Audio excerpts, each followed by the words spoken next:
大家好，歡迎收睇新聞智庫。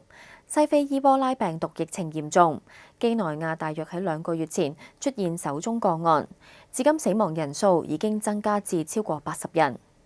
鄰國利比里亞、塞拉利昂同埋岡比亞亦都出現零星病例，目前有超過130人確診染病。伊波拉病毒屬於纖維病毒科，常見於中非同西非。以1976年首次發現個案嘅剛果伊波拉河命名，係一種人畜共通嘅病毒。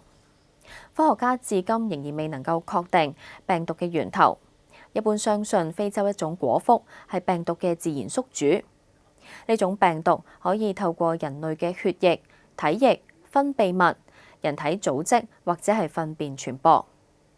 假如喺冇保護措施下處理感染者嘅遺體，亦都有機會中招。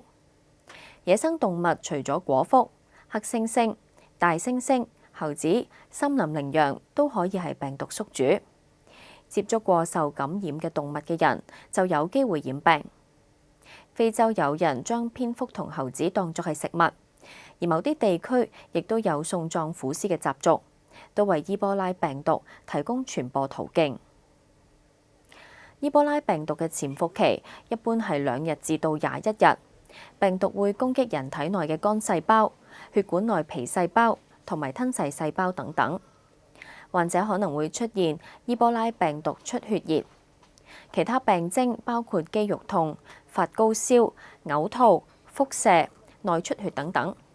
死亡率介乎25%至到90%，死因主要係器官衰竭同埋組織壞死。目前冇藥物或者係疫苗能夠醫治同預防伊波拉病毒。無國界醫生形容幾內亞嘅疫情係前所未見，病例幾乎遍佈全國，擴散速度之快更加係史無前例。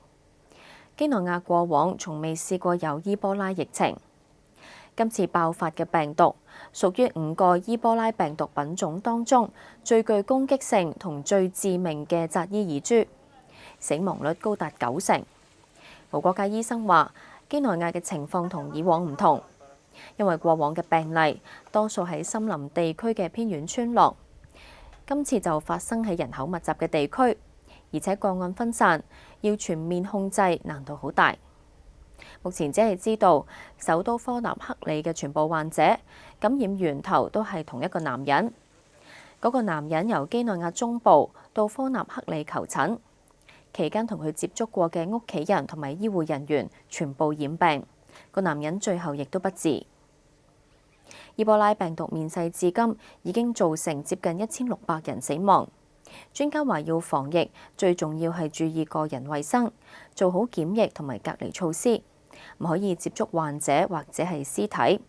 政府亦都要加強透明度，及時俾公眾知道疫情嘅最新資訊。今日新聞智庫講到呢度。